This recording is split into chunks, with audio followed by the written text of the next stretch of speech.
Let's go. Are we recording? Yep.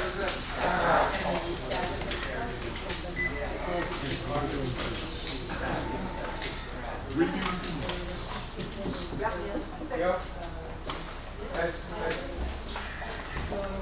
We have a little fun. Yeah, well, I know what that's. Yeah. I'm in. So, I hear a raven tap, tap, tapping at my window. That's the snow, Mr. Poe. Come on. That's good. Here, he's here. Testing. Okay, we got volume. Got it. Huh? Operations meeting will come to order at 1:05. Welcome everybody. Monica, your date is? Oh, today the 10/25/2022. Please look at the minutes as they're presented in here. And in the meantime, Monica, we'll turn the meeting over to you. Okay, thank you, Fausto. Does everybody have a financial report handout? Okay. This morning, we're looking at the afternoon, we're looking at the statement of operations. Well, my touch with your left hand. There you go. Hello? Is that better? Yeah. Okay.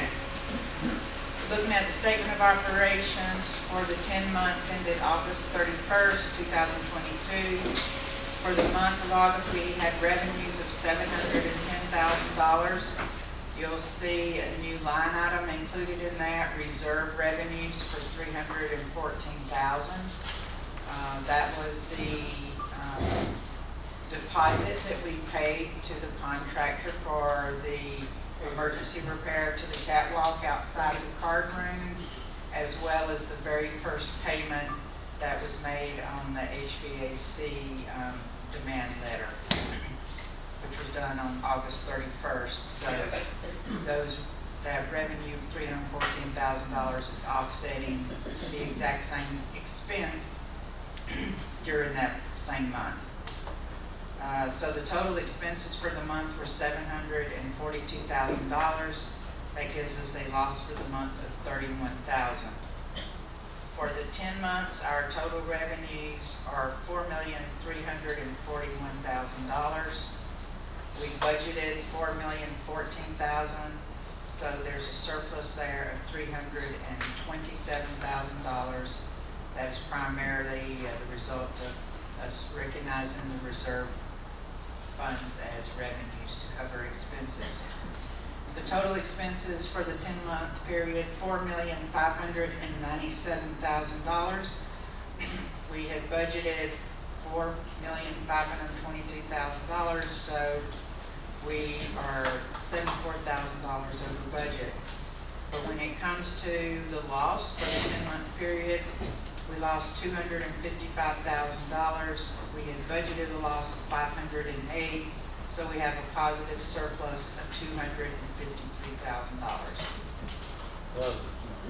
Most of the various line items for expenses are under budget. You'll see the two largest items that are over budget is repairs and maintenance, and of course that is because of the first payment on the HVAC project, as well as the down payment on the emergency repair for the catwalk outside the card room.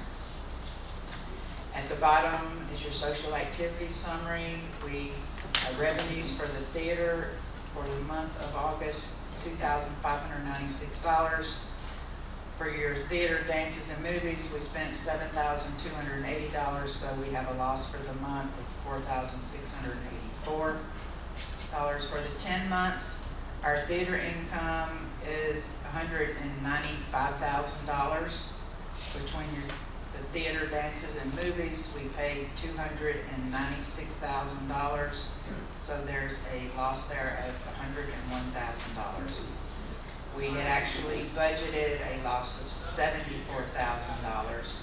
So it is a positive surplus, positive surplus of $27,000. Any questions?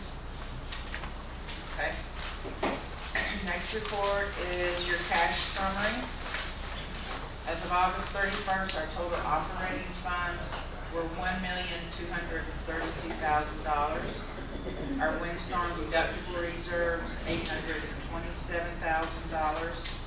And our contingency infrastructure improvement reserves, $2,397,000. Your total reserve funds at that date, $3,224,000, and total available cash, $4,457,000.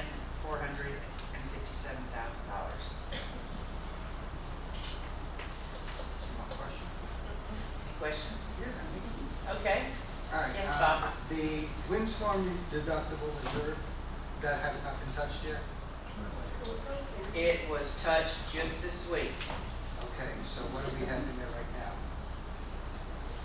I don't know right now. Okay, the reason. We don't have statements for, Okay, the reason I'm asking is because we came very close to a hurricane hitting. Had we gotten hit and that money not there, we would have been in a lot of trouble. Which is one of the reasons that I was so against touching that reserve. For the future, hope you learned your lessons. That's all I gotta say. well, I will add, the only reason I have used any of that money as of this week is because, as I shared with you before, I've not repaid all of the HVAC that is owed because I had money invested in CDs, and I didn't want to cash those CDs in early and incur a early withdrawal penalty. So we have a CD for $250,000 that's going to be maturing this Friday, and we had to cut a check to the contractor, CJM, to continue, the HVAC work. And that $250,000, rather than paying us back, is going to be used to cover that check. And the difference, I think it was like $60,000 or something, was taken from the windstorm reserve. Right. I just want to point out the fact that we now currently have no windstorm reserve. No, you've got money. I mean, you had $827,000. I've only taken like $60,000 or so from Okay, we're right down on your little notation A, it says your maximum exposure for deductible for the windstorm is $993,000. That's what we should have in there. That would be at total devastation and every building on the property that's insured under the recreation, long-term lease were damaged.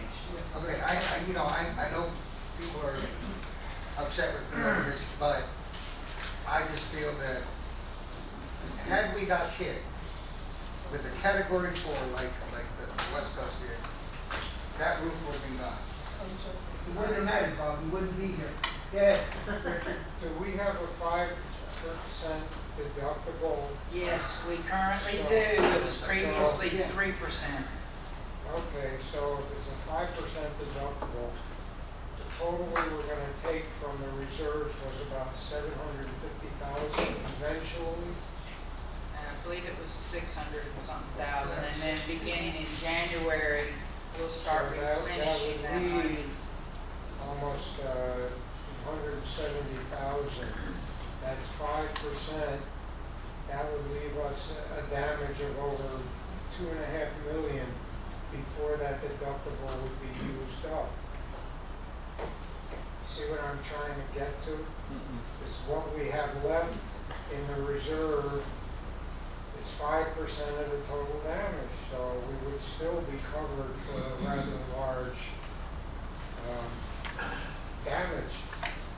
And if we weren't, then we would go to a special assessment maybe. God forbid, We but skipped it. we may I have know, to do guys. that. I learned. Exactly. My whole point is that we could have avoided, we could avoid all that if we would not touch that. We could have taken a loan out rather than no. touch that Listen, reserve. it was voted on, it's a dead subject, Bob. It's a dead subject to you, but not to me. It's done. John, Yeah, could we just stick to facts and forget Yes. hypotheticals?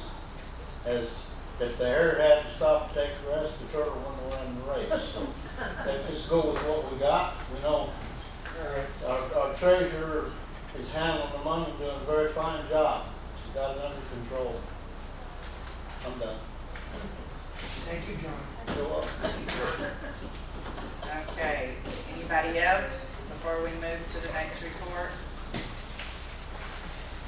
The next report is your profit and loss for your social activities, and this is for the month of September. There were 575 residents that attended your theater performances during the month. Our gross sales were $2,739. After deducting the audience fee cost and the sales tax, the net sales is $2,217. We paid the performers $3,550, so we have a loss for your theater of $1,300 for the month. For your Friday night dances, there were 761 people attended your dances. We paid $1,700 to the DJs.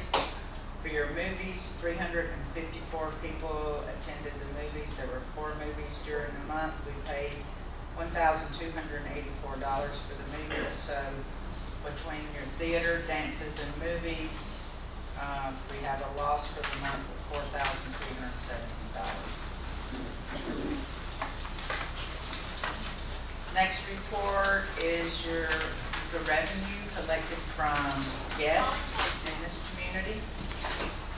This is also through September. Your total box office sales to residents were $39,129 for September. For the 11 months, that's $146,107 from your resident box office sales. Guests for that period total of $34,417. So total sales for the theater, $180,000. Of those revenues, $15,624 tickets were sold to residents, $2,256 sold to guests. So the $3 guest fees, $3 now. It was higher at the beginning of the year, but now it's $3. For all those months, the total amount we collected through theater sales for guests is $10,592. Your guest passes sold in the ID office totaled $46,000.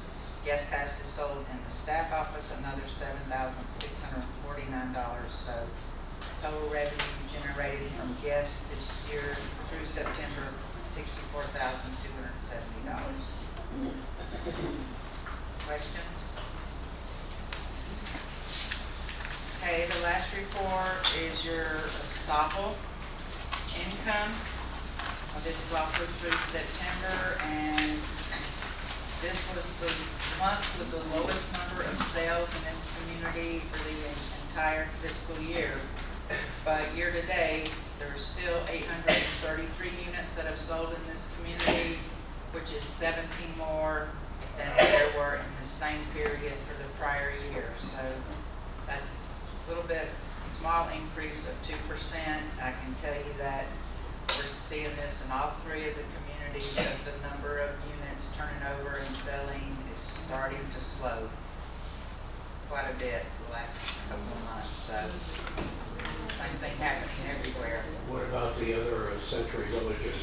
The same thing is occurring there.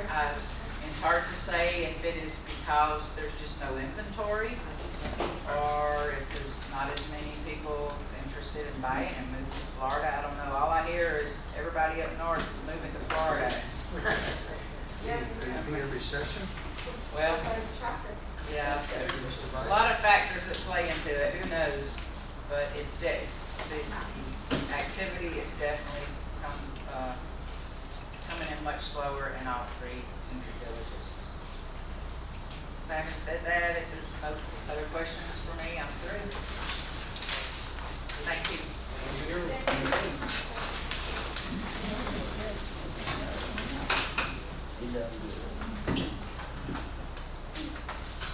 Okay, Dan had to step out, so I'm just going to step in and do what my name is next to. I had reported last month about the new the strength gym equipment was supposed to come in this month. Well, it's not gonna come in this month. Now we're being told next month there's an issue of missing shrouds on the equipment. And so they're not gonna deliver it without that. So we're waiting, again, for another commitment date as to when it should be delivered. So we're close, but just not quite there. I wanted to talk about something that we want to try, something fun and different with the theater. So when we had the Beatles show, a lot of people came with their Beatles t-shirts. And we were turning them away, and they were very upset by that. And I thought, you know, thinking about that, let's change that going forward. So I sat down with the usher captains. We chose 7 shows where they can match a t-shirt to the performance. So I've got lists here, but I'll just go over it real quick. I think it'll be a lot of fun for them. And instead of always feeling like we're coming up with new rules and telling them what they can't do, let's mix in a little bit of fun. I think they're gonna look forward to it. First show would be Sounds of Soul, which is a Motown type show. We also have the Bronx Wanderers. Every time they come, they're selling their t-shirts. So I've got to think we're gonna have a theater full of their t-shirts on our residents. The Brit Pack, so any British artist, the Beatles, any of them, you know, Herman's Hermits, whatever they've got. Peter Noon. Also the Bee Gees, another very popular show. I'm sure there'll be a lot of t-shirts out there. Again, another Motown show, Destination Motown. We're also going to do Abba Cadabra, Rhapsody Hits of Queen. Gotta think there's a lot of t-shirts out there for Queen. And then the Musical Legacy of Chicago. So it's just something we're gonna try. I know that I wanted to mention it so you can expect it, because I'm sure you're going to hear about it over at Yugo. People talking about it, either pros or cons. You might get those people who think it's too casual to look for a performance in the theater, and then we've got those people where it will just really connect them to the performance by wearing the shirt. We're just going to try it and see if it's a hit, whether we would do it again, but just wanted to let you know we were trying to mix it up and have a little bit of fun while we're doing it. Why not, I say, why not? I'm so sorry to be this guy, because I'm usually Yeah. the t-shirts we buy when we get off the ship, you know, in Cancun, and are just, you know, appropriate, but we were drinking and we thought it would be fun. That's not. No. So the t-shirts that say, I gave blood, or with the little arrow that says, I'm with stupid, or Happy things like that. Fisherman, yeah. No, none of that. Or, you know, I got drunk at Fisherman's Cove. Just Or, checking. no, it's going to have to match the artists that are being represented by the show up on that stage. Sorry, Donald, you're going to have to just pack that t-shirt away for another time. Fair enough. Okay. Thank you. All right. That's the, that Grateful Dead cover something. Yeah, something, right? There's so many out there that are, it's crazy stuff out there. But anyway, do you want to take over? Do you want me to finish up? And then? Well, we did have a topic of it should say non-resident owner IDs that Fausto and Bob wanted me to put on the agenda. So I don't know if we want to get into that now or let Dan do his thing, because this might be a lengthy conversation. Let Dan, Okay. Okay, Dan, you're Dan on. show. Good afternoon. First up here is the fire that happened in the Hastings sauna.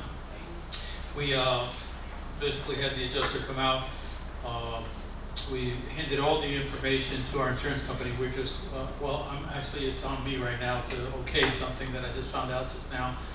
But we did get them out there today to take a look at the carpet, the sauna in itself, okay, and then of course all the dry out. So I just have to review all the paperwork that was sent for the building. For the dry out, I'll give it to Monica, and Monica would then go after the insurance company. Any questions on that? Yes.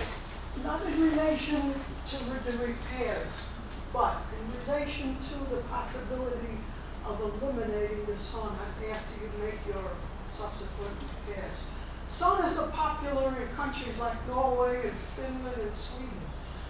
This is Florida. We have a lot of elderly residents who don't have a clue and a real absolute need to use a sauna. And since we had one death, one fire, I'm ready to make a motion to eliminate the sauna. So therefore, I'm making a motion to eliminate the sauna. That's after your insurance is whatever, okay? Okay, it's up to you. Is there a second on the motion to eliminate the sauna? No second. Keep going, Dan. Okay. Okay. On the HVAC, we are scheduled, okay, to open up the theater at the end of this month, okay? Everything's going as planned, okay? We do have some technical stuff, but it's not gonna stop in the opening of the air conditioning, okay, on that portion of it. The overall project also is looking at maybe the second week of into November of the overall project. But believe it or not, we are still waiting for certain parts to come in from Carrier, okay? It's just unbelievable. That's what's been dragging out the job, okay? And it's something that everybody's upset about with the contractor and all, that extending the job so long and contractors having to come back, okay, and try to finish because we're trying to move them along, and then they have to come back and put parts in, you know. We still have a motor that's still missing out of the card room over here. We have dampers that are missing for the theater units that didn't come with the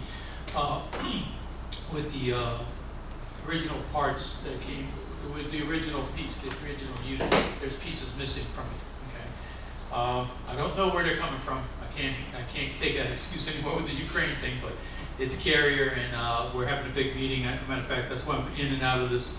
I have somehow a Carrier conversation with them, and also the general contractor to see what's going on with that. Okay, so but the theater is scheduled for opening as planned. I still have there was something that wasn't put in here, and I forgot because you brought it up in the topic of payment of the catwalk in the back. We're still, believe it or not, as the building department, and this was a hurry-up permit, and it's still taking this amount of time to get this thing. There are still some comments that we just finally finished up, and hopefully we could get this within the next week or two to get started on that project, okay? It is just the way the building department is right now, backed up, you know. Anything else? Oh. New business here is the ADA battery operated lift. I'll let Eva start because of someone that's been complaining, so I'll let you down and then I'll discuss the lift itself. I know that I've put this on the agenda before. I do every time I've got a resident who asks about having something.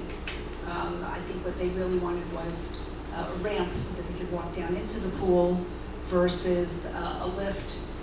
So I always contact corporate and let Dan know that this has been brought up again. And we always want to let you know, because if we were to move forward with anything, you would have to approve the monies for that.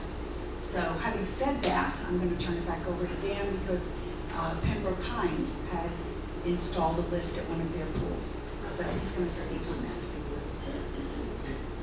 The reason she mentioned Pembroke Pines is because an attorney approached us and we went forward, okay, with the lift at their main clubhouse pool and installed. Approximate cost, because Eva had asked me, somewhere between $20,000 and $25,000 to do this.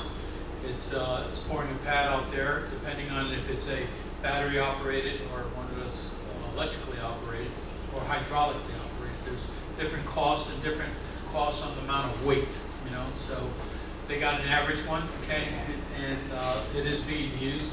They have We have a resident there who has no hands and no feet, who is using it on a regular basis. yeah. So Is it required by ATA? no, It's not required. No, our pools, as she had mentioned, a ramp, and of course, when we redo our pools and stuff, we don't, the building department only requires us to do ADAs in the bathrooms if we refurnish them. But the pools are not, because they're privately owned. They're not out to the commercial property. Eva, on this person who made the request here at Century Village, West Palm, has legal determined that this is a request for reasonable accommodation? I'm careful with how I'm saying it. Either is or it ain't. floors. It's, something that you would have to approve and decide you wanted to move forward with. That's not my question. Well- Is it a request for reasonable accommodation because of any? I don't remember that language Okay. in the discussion. All right. I mean, that changes the whole, you know, when your lawyer says that's what it is, then we have to do it anyway. Okay. Do you have a legal opinion from your WPRF attorneys on this particular matter? That it's not required by the county Okay. or the state, Okay. and that if this is something that we would move forward on, it would be because the committee agreed that we needed to move forward on it and is willing to make the money available. But so far, it's not an ADA or fair housing issue. No. That's, Bob? Whether or not it's an issue or not, if the first one gets done, then it opens the door for all. Bob, speak up a little, please. So just to speak up a lot. Just to answer that question, Bob, if you make appropriate accommodations by putting it in one pool, okay, it's sufficient, okay? We put it in the main clubhouse pool. Now, can somebody request that? Okay, but we stand by our feet, and that will be legal's opinion on this, but we said if we put it in one place, okay, where we can make that reasonable accommodation for anyone to get to, it would be the main clubhouse pool, because there we can monitor, we have security there, we have cameras there, we can watch everything, and that's the safest place to put it. We would not be able to put it in one of the outside pools. Now, there's a lot to this, okay, we can keep on going with ADA, because I was brought to my attention too, if someone purchases, okay, and has one of these lifts, okay, we have to make accommodations for that lift, okay, that's the law, okay, but at this point, we haven't approached that yet either. So, and again, if it comes to an attorney's letter from someone, then our attorney will evaluate that, and then we make the decision that we would be able to give that. so at this point, there's no reason for this committee to make any decision at all until you tell us we need to. This is my issue. Ed? Have you considered this kind of apparatus for the indoor pool? In other words, the weather would not affect people who have other disabilities. And I heard you say if you put it in one place, you don't have to put it in all other places. I have no legal opinion on that. I just generally someone's going to say, well, you put it here and then you just put it here. And the other question I have here is at some motels where they have this, it's not electrically operated. It's sort of like on a counterbalance. And I have a feeling it costs a lot less if it's on that sort of counter. It's hydraulic operated, but they're not, believe it or not, they're even more costly because of that special, anything that's specialty like that, because we price them out. We price them out battery operated. And again, it goes by the weight of this unit, okay, what's your capacity of the weight, because they go up to 400, 500 pounds, you know. So again, we got a middle of the grade, and to install it with the concrete pad, to ground it to the pool, like per code, and then to bolt it to that, okay, to that pad. This one is actually battery operated with sand that's filled inside it to keep it a weight, you know, on top of it, and it's working very well, okay. But the other question was referencing indoor or outdoor pool. That's your choice when you get to that, but just to let you know, it was brought up because the indoor pool is heated to like 90-some degrees. A lot of people don't really use that, where the outdoor pool is just heated to a regular 85 degrees. Might be something to think about, but it's your choice when you pick one or the other. At least it's where it's security's at and our staff is at, and at the same token that we could have cameras, you know, to be able to monitor something. How many people have requested this accommodation? Not many at all. Not I many, think one, you're two? less than 5. Right? Less than 5 in the Less than 11 years five? I've been Okay. here. Eva, can I assume that the people who have made these requests are owners and not renters? Doesn't matter. It doesn't? No, when they rent, they're given the same rights as if they were an owner. Okay. Somebody can ask my question. Go ahead, Bob. All right, the question I have is, if the person has one that they're bringing their own, do you tell them where to put it, or can they put it in whatever pool they want? No, we should have the say as to where it goes. As long as it's in a pool, it doesn't matter. We need a pool deck that's large enough where people aren't going to be bumping into it. That's one of my issues I would have about the indoor pool. Very small pool deck. There's also very high humidity. I don't know how that would play with the actual apparatus itself over time, because it's very high humidity in there. But, no. Right. Richard, you had a question? For Dan, just on Hastings, 2 possible dates, the renovation of the 2 bathrooms and the air conditioning in the gym. Got any? I know the air conditioning, and I'll let Asia know it's coming. It was just delivered today. You knew it was just delivered today. Okay, because I didn't know, I knew it was still on order. So it just got it today, so I would say within this week it would be put in place and scheduled to be in place. The other question is that the locker rooms have been put in for permitting, okay, so that will take a few months, okay? All right, so all the plans have been put in for permitting. Ed, you had a question? Yes, I do. The addition of a lift for people who needed to go to the pool, I think is a very admirable thing. My question is, has anybody reached out and see if we can get some sort of stipend from some of the major organizations that support the handicap? And I think there is a possibility. I thought I heard you say it's what, about 15,000? 20 to 25.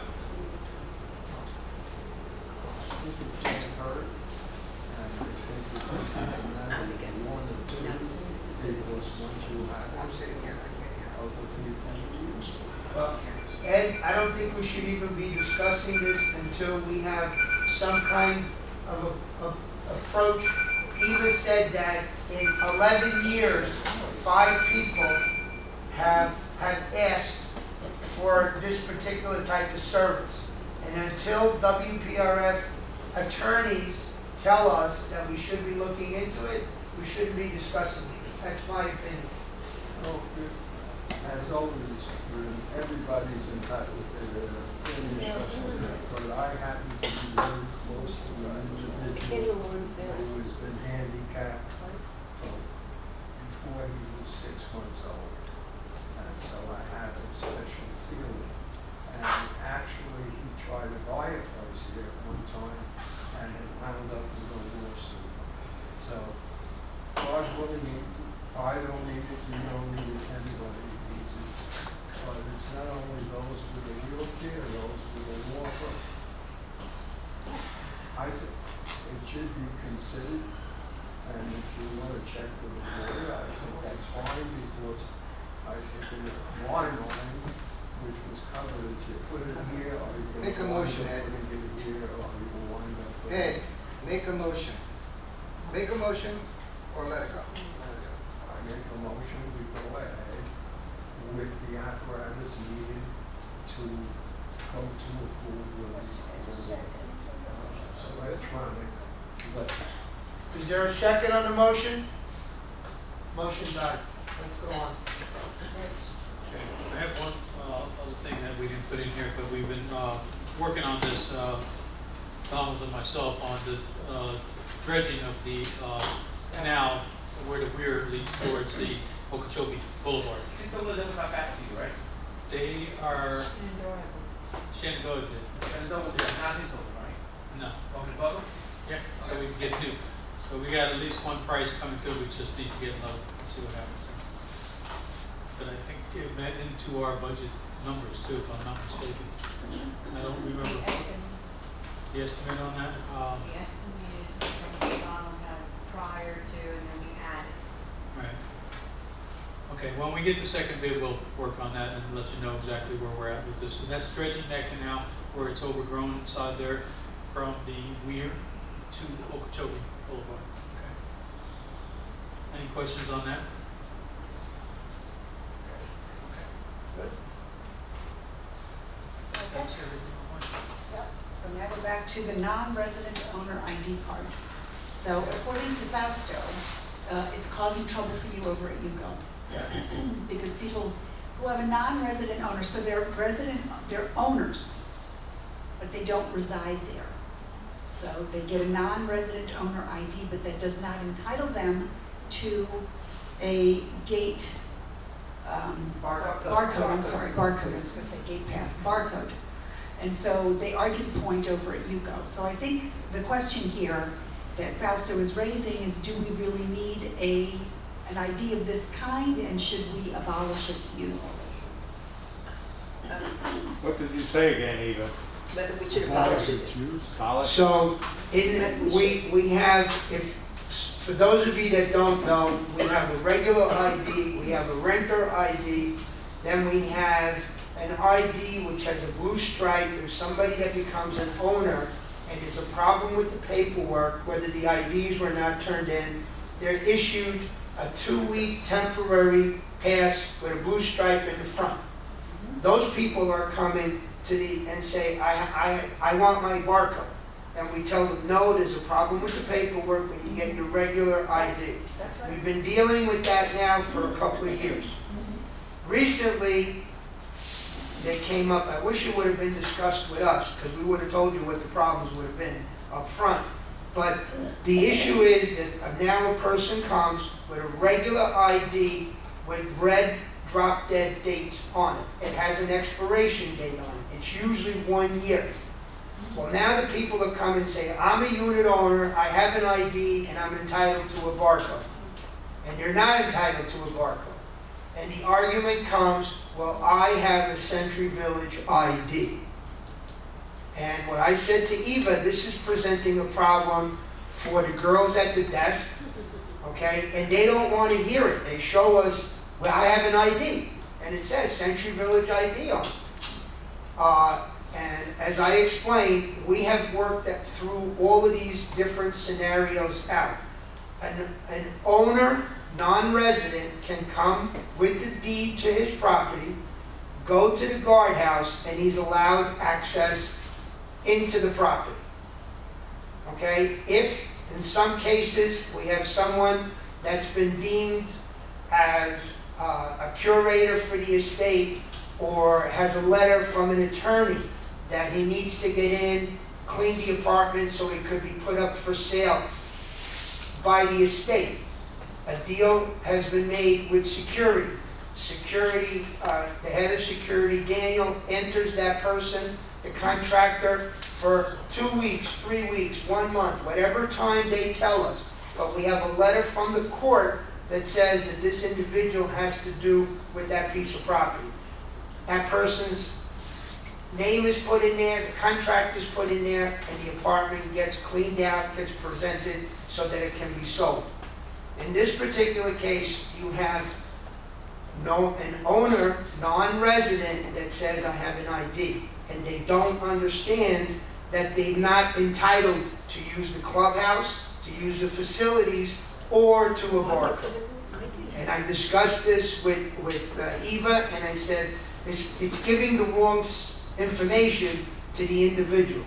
We had somebody here a couple of weeks ago, he actually came, he said, I have my approval form, and right on the top it said owner, non-occupant. Okay? Which is exactly what he got. But by going here, getting an ID, he now thought he was entitled because he had a Century Village ID. And I said to Eva, this really needs to be discussed. The issues that we're having, the confrontations at the Yuko office, really required that this should be stopped. Just some additional history. When I first got here, there were 13 different IDs with all these different colors. And I thought it was ridiculous, and I thought there's no way that security's, it was so confusing. So I did meet with the committee then, so we're talking 11 years ago. And this resident, non-owner resident ID was born of Ed Black. So whatever you all decide you want to do with this ID, we will just take it out of circulation, and we'll take it off the forms. It will no longer be an option.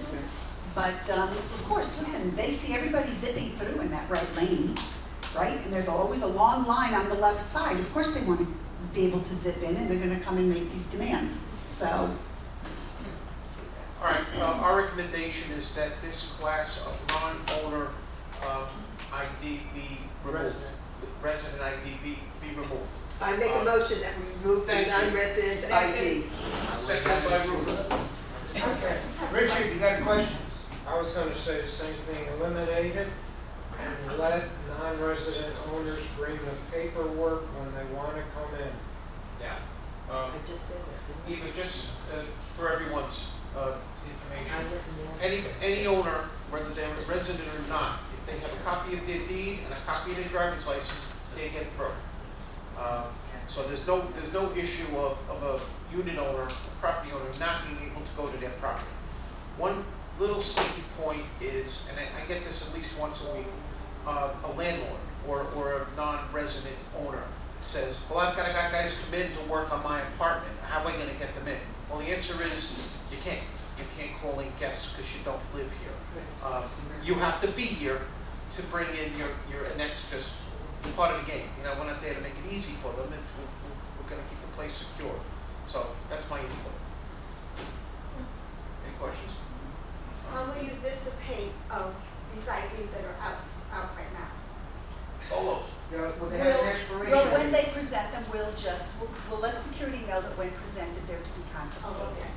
Probably would help if I put a little blurb explaining to the people when they won't get that ID card back, what they're gonna need to do to access the village.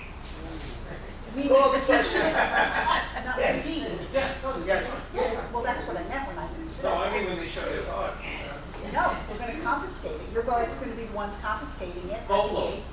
Yes, a bolo. Call the other question. issue Or is- if they come into the clubhouse for, The other issue So is that then they our put their budget- finger over the drop dead date would they, on it. yeah, that's which is a like- sign that they're hiding something. So they're hiding something. Right. That's- Right, that's- and then we'll have to, because these are on the certificate of approvals, we're gonna have to get that off of there. I can print a bunch of new packets, and you can disseminate that at the delegate assembly, telling them to, Order. yeah, these are the latest, and please just, destroy the others. The forms are okay, because Yes. as long as the ID office does not issue that ID, it's over and done with. Correct, It's like, the form is fine. right. And even assuming that folks gonna go the way we think it is, if you get a blurb ready today, I'm pretty sure we could get it in the paper. Still, Not today. it's done, it's closed. I could get it in, Well, I could get it in. We're gonna put it on, we can put it on the blog, we can put it on posters, we can do, we'll do. You know what, even if it's small enough, send it to me. I'll ask the printer if he can find a space enough that. Thank you. Okay. Front page. Call the question. Okay. Are there any other questions? Any explanations? Does anybody else need anything? Good. Let's call the vote, please, Joanne. Okay,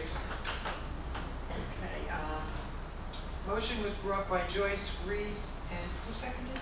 Ruth. Ruth Reese seconded to, recommend that WPRF no longer issue non-resident owner IDs, and they will no longer be valid.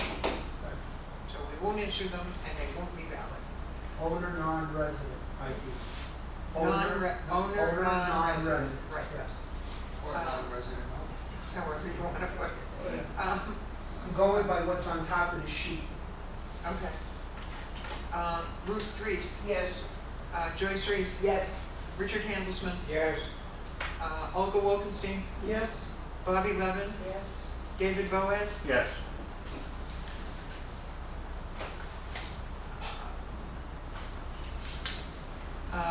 Ed Grossman, Yes. John Granaccia, Yes. Stu Richland, Fausto, Yes. um, Bob Rivera, Okay. and I say yes, so it's unanimous. Motion passes. Thank you, everyone. I'll say yes. Yeah, you forgot John I'll Hess. say yes.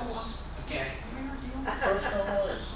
I went right by, I hear somebody every time, I hear somebody. It's unanimous. Thank you. Have, one more. Sure. My part of it. I'd like to see if we could get, the construction committee again, just because of the jobs that are coming up with the back, just to get everybody informed. If we can get a group of the same or more, I don't care, but, I might have a meeting next week right after the construction meeting, which is Tuesday, to give an update, exactly where we're at and then what we're doing for the outside, so. an Stay in touch explanation. with Donald, and Donald will get in touch with the rest. Was, Okay. Dominic, Any day next week but Thursday. Okay, so it will be Tuesday, like after the construction meeting at 10 o'clock, I start mine. We'll be done by 11 o'clock, that give me a follow-up update exactly where we're at. And then I could give you again, so that we could keep everybody informed during the week and so, you know. But so this is finalizing out, and plus the other one that we're working on. Also the other stuff that we're going, because I would need to get the proposals in anyhow for the committee, for the locker room that we're talking in here, we're working on that too. So I just want to keep everything rolling like it was before, okay?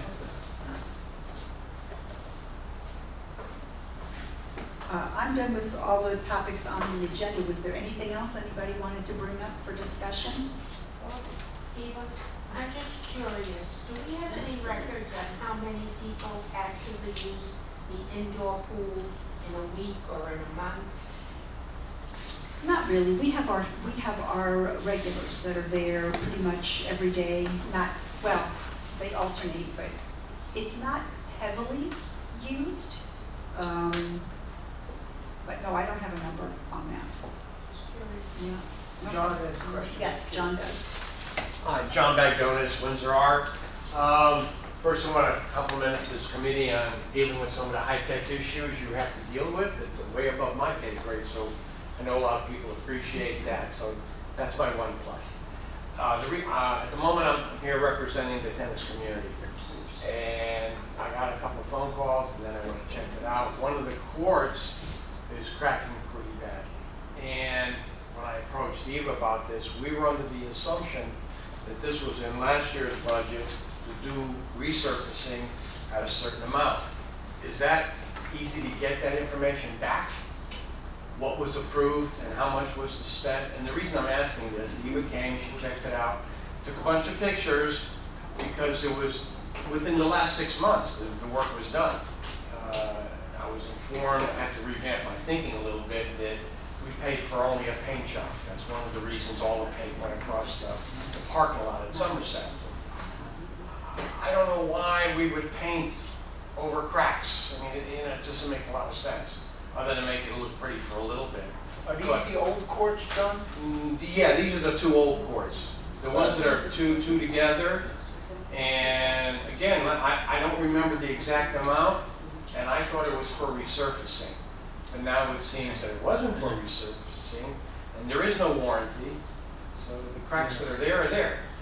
Yes, but it was brought up for resurfacing. I know that we discussed, but we had other things that came up. We tried to take care of the bad parts. I think we repaired some big areas, if I'm not mistaken, on the side, okay, that were damaged, but we didn't have the money to do any other thing to make it look pretty. But When you say on the side, are you talking about on the non-playing surface, where it dips a little bit?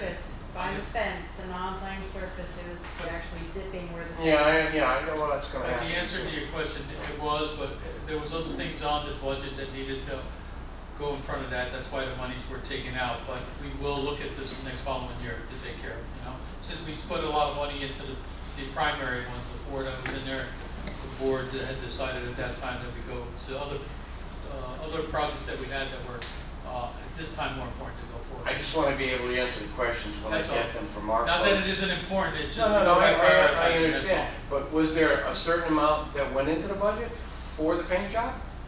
Well, there was, what went on for resurfacing the courts was $13,000. 13,000. And the only thing that was, so there's leftover monies, or, I mean, I don't know. I'm just trying to answer the question for those folks, because we did have an approval to have something done, was a certain amount was approved? I don't have that answer right now by these Okay. numbers right now, but Monica and us will look at it, we'll get back, she'll get back to you and let you know exactly where we're at. If we're coming right towards our end of our budget year, so I don't think we would even have. Well, I enough time to understand finish that. off. I understand that we're not talking about this coming budget because it's a no-brainer. Yeah. That's already etched in stone. But it's gonna come up down the first, we're in South Florida, pavement's gonna crack. No, I understand. It's just a matter of when We and do how have- long. We do now with the courts, like we're waiting right now for repair for the pickleball courts. So everything's gonna be on a maintenance plan for 4 years, so that it doesn't get to the conditions that they're getting. So we would resurface or put fiberglass if needed when the cracks, which that one's gonna need fiberglassing and painting if the committee decides to move forward with this. Okay, so I can tell you definitely it's needed. This has been one that's been going on for a few years. It's not something new here. So I could just say right now, because it was not approved, is because of all the expenses that we had this year to do. But we will bring it up, okay, in the next following year, No, I okay, to appreciate move that. forward and let them know that to do it, we'd have to do it right. We'd have to put fiberglass and repaint them, okay? And a little bit more costly than just a repaint. You know? All right, now I have something to tell. But if there's a trip hazard there, we will repair that trip hazard. That means that we will cut out whatever it is. The cracks, I think, at this point right now are just good, They're flat. Well, they're They're flat. superficial. I mean, it's not creating a liability for anybody at this point. right. The reason But it was it's gonna brought up is happen. I thought we were under warranty, No, for them to, Well, no, I if thought- you're talking about 1 through 4, those are the. I know, those are the newer ones, but I knew we These are did the something on original. 4 and 5, so. Yeah. Anyway, that's the only reason it was brought up. I thought we were gonna get it fixed if you for could no just let cost. them know that we're looking into next year, okay? That would be a fiberglass and a paint job for finishing that off. And there's a routine. Every 4 years, we go back and we'll bring it up to the committee, okay, to show them if the condition needs to be repaired. We will continue that maintenance every 4 years on the courts to keep them in prime shape, okay? I'll finish with saying that, 60-70% of the active community here, there's more people using all the WPRF facilities than are riding the buses or going to the movies. So, and especially now, the snowbirds are going to be coming back in. We're here for a reason. We're here to be active, and we want everything to look pretty and be nice and so forth. So, when the monies are asked for next budget, please have an open mind for bocce and shuffleboard and everything that we provide for everybody here, because none of it's free. No. Thank you. Okay, thank you. Dave in the back. John, I don't want to disagree with you on repairs, but I do disagree with you on activity. Everybody that has here has their own source of activity, how much or how little they want to do. You just can't say the active community. This is an entire community.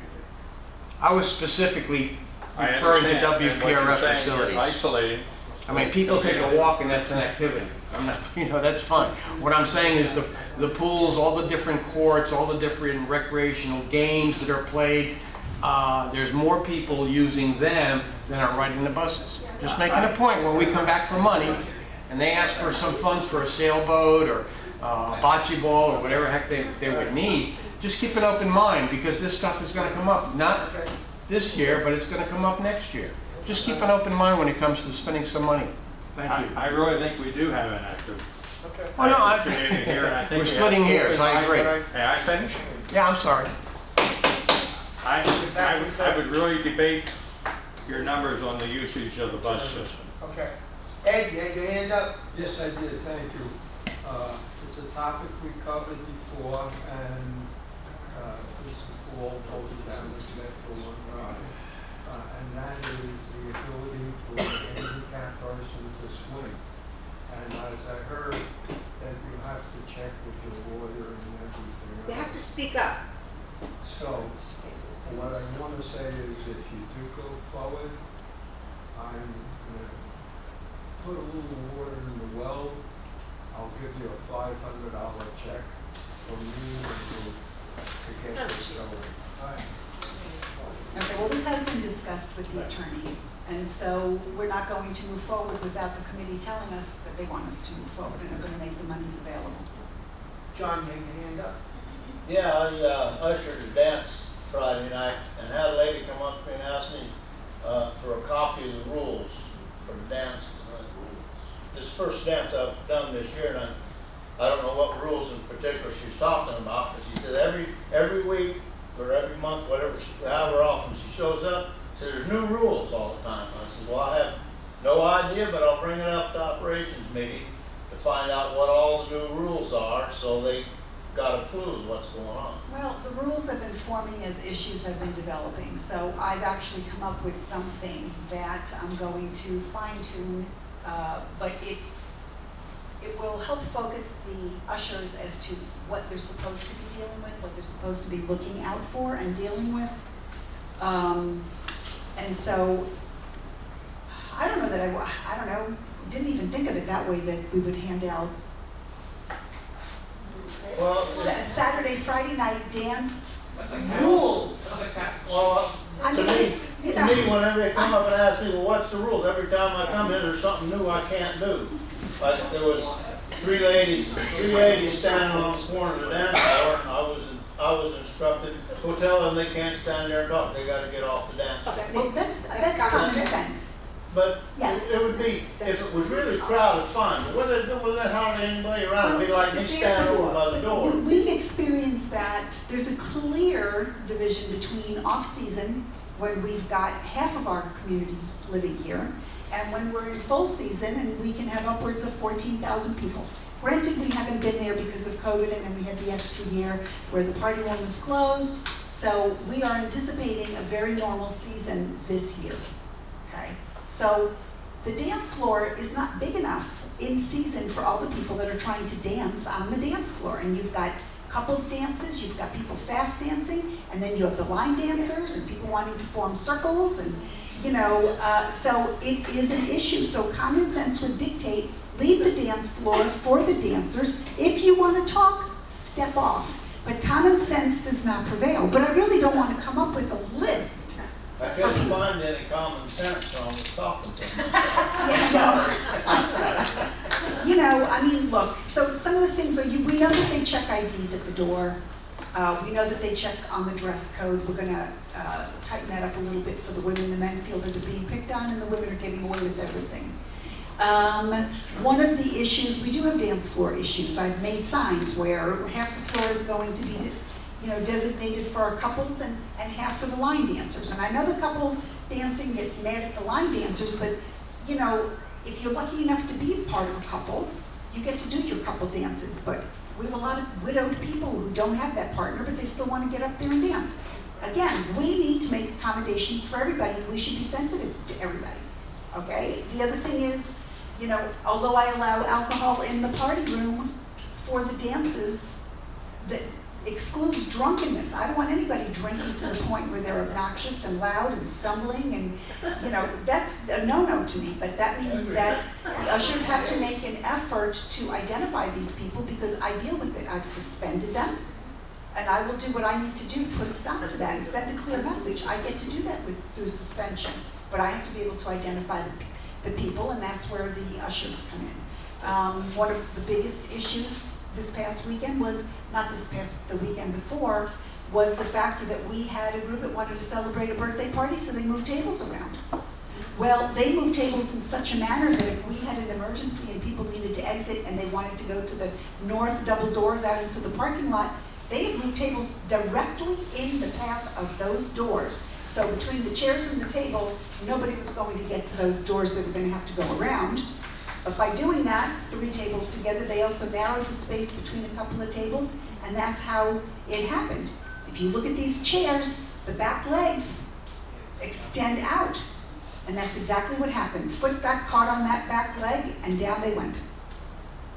You know, so we want to avoid that. We want to avoid the injury, never mind the lawsuit that could come from that. Sounds like common sense. It is all common sense, but you know, when people are there and they're just there for a good time, they don't think like I do on my side of the desk. That's exactly what I look for, are all these things that I'm talking about. Unbelievable. So blocking of emergency exits, moving of table, you know, they have to recognize the usher is the liaison between the resident issues and security. And they need to keep the residents off the stage.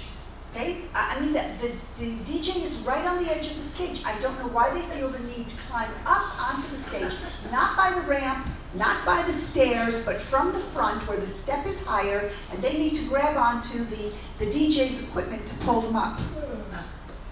You know, disaster in the making. The last DJ, he had grabbed his equipment before it went crashing to the floor. That was a $1,200 piece of equipment. Woman didn't think about that. And he even provided a clipboard with a pen for requests.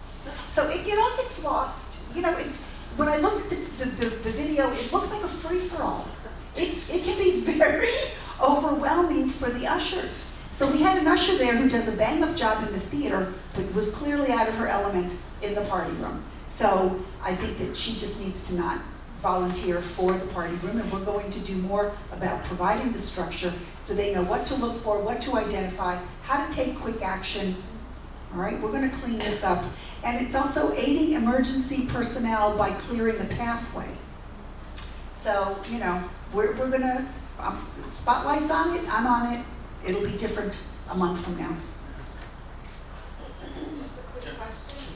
Are you going to put the big round tables back up again in As there? soon as the party room, as soon as the theater is back, the squares come out, and then the round tables go in. Because it seems like that's what they're doing, is taking these square tables. Well, actually, and making a big. the men of this group took 3 of the big round tables, and instead of running them along the back, no, we put them right directly in to the room. I mean, there was no clear thought whatsoever. That's crazy. Yes, it is. Joyce. I took that crowd control class, as you know. Yes. And very few ushers took it. It was Barbara Cornish and me who took it. Now, let me ask you something. I'm not saying you, I said many of the ushers did not. I'm wondering, if I'm in a situation, would I be able to help the ushers? Because nobody will know who I am. So what's, you know what I'm saying? No, absolutely. I personally would like to see the ushers stay with the situation, pull out their cell phone, and have security's number on it so that they can call them and they'll come in without them having to leave the room. But in other words, if I'm wearing my... Yes, you can absolutely say, you know what, I'm on it. I will go for you. I will go to security and get them. And then they know that that's being taken care of. Okay, thank you. Anybody can jump in and help. I know, since I took that class. Yes. Okay, I did not see the video, I was not there, but I had heard enough about it that there were people in the group with those tables that refused to move. Now, a situation like that, I think they deserve at least a 30-day suspension. Okay, so you've got people who now are craning their necks looking to see what's going on. It's like the rubbernecking on the highway. We all come to a screeching halt so we can see what's going on. Makes no difference to our lives, but we're going to lose an hour because everyone's got to take a look at the accident scene. So people are looking at the accident scene, all right? And the paramedics are behind them. At that point, they didn't see that. Music should have stopped. Yeah. Okay, and so, it should have- you know, yes, so that's an emergency situation. Well, Please stand by. That's a debate. That's a debate. I did ask Abby how she felt about that. She says you do what you feel you need to do. So I'm giving this some thought because most of that room did not know there was an incident. As soon as you alert them to the fact that there's an incident and they know where it is, they're all going to come over and take a look. That's that many more people we have to move out of the way to get the paramedics in there. So, well, I'm not sure. Like I said, I'm having these conversations, but the other thing is, though, which is a real issue, is the music continues to play. That makes it very hard to communicate. So I either decide I'm going to give them placards that are going to say, please clear the area, you know, emergency personnel are here, so they can read it because they can't hear. Everybody in that room has varying degrees of hearing loss. So I'll sit down with anybody to have this conversation. I have to decide what's the best way to handle this going forward. But the ushers will be much better prepared than they are now. The way I understand it, there were people that refused to move, that were told to move and refused. Those are the ones I'm referring to. Well, if I don't have their names and numbers, I can't do anything. 30-day suspension. They will have to have a warning first. It's like, you know, we have all these stanchions up and yellow tape telling people, do not walk through this area. I had 2 people who walked through the area. I don't know how much more clear we can make it. Yellow tape. You know, we've got the yellow plastic caution. I mean, we've made it very clear. Construction zones stay out. Well, it's too far for them to walk the way we want them to walk. So they lift the tape and they do what they do. They walk right through it. And this is what we deal with all the time. People, I don't care how many signs I put up, people do what they want, and then they come up against me and they learn that I can suspend, and then that's a different story. I've turned many a person around in this regard. They usually don't come up against me the second time. But I need to know who they are. So and a lot of times you can ask for that ID, they don't give it. So the ushers can ask, they don't get it, that's when you go get security. And sometimes they say no to security. You know, they don't see security as the authority and they don't give them the authority that security was given years ago. All they do This is has read changed. the back of the card. If you read the back of the card says it's property of WPRF. I just, at this point, I happened to be, I saw what happened, I clued Eva in, Eva is taking action so that this does not happen again. Let's give her a chance to get this thing straightened out. We can discuss it should it happen again. But she's on top of it, 2 vice presidents were there, we reported to Eva what transpired, and she's acting on it. It's useless to beat it to death. You know, I've been very successful dealing with problem residents. So I will continue along that vein. It always makes a huge difference when they know that we can suspend. John. I'm sorry I meant to say that, but on the other hand, I'd like to make a motion to adjourn. One more thing, John, one of the responsibilities of the ushers, if the women do come up to you and ask you to dance, you need to go out there and start dancing. Can't do that, they're fired. How to do that? We have a motion, we have a second. One quick question? John, go ahead. Okay, real quick, as a delegate in Windsor Art, did you guys approve a $14 bump to WPRF last week? It's actually $16.11. Okay. So the question is, are we gonna know what that represents, the delegates? That's gonna be, WPRF is You gonna know, I be can't sending hear that out. him if you're talking under your breath, sorry. Well, we didn't even ask if Hugo wanted a letter to go out with the coupons. Okay, we're curious, if it's true, and it is true. So are we gonna know what it We can represents? put something together that maybe we can run in the paper or. That'd be great. We don't know, generally we'll come to you and ask if you want us to send out a letter, because there's a cost involved to that. No, I understand that, but, I mean, we all, some of us are aware of the increase without any explanation. We know it has nothing to do with the air conditioning, it has nothing to do with the Millennium Agreement. So everybody's saying, well, actually, it is. Okay, so It's the over $1 question million. is, so the question is this, since we have you all together, do you want us to send a letter with the coupons, or do you want possibly Monica to write a letter that we just put in the reporter and put on the blog? Each building. Hold on. Yes, David, I really think that should be a management decision. it is. We shouldn't have to vote on this. This should be their decision. So, David, what you're saying is you agreed to a bump of $16 and WPRF can choose not to explain it. No, I didn't say that. Oh, I thought that's what you did. we're leaving it up to I said management to decide if they're gonna How? send it. Oh, Well, okay. when you get your coupon book, there'll be a letter in there explaining what the increase covers. They've done that in the past, are you happy with that? Does that work? That way they can't say that you told No, us. I not agree to. A letter, or do you want something published in, well, we can do all of it. Do you want an actual letter inserted with the coupons? Do you want to vote on that, or?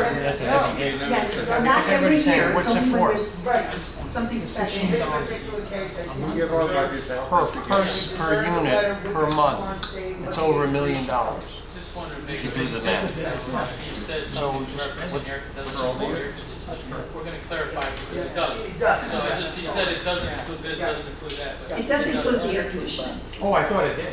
No, because, Mark's been paying for it, so now the residents have to pay for it and pay Mark back. Okay, but they were, Okay. we're extending it here, but the delegates are under the impression that. John, it's gonna be all explained in the letter. Fair enough.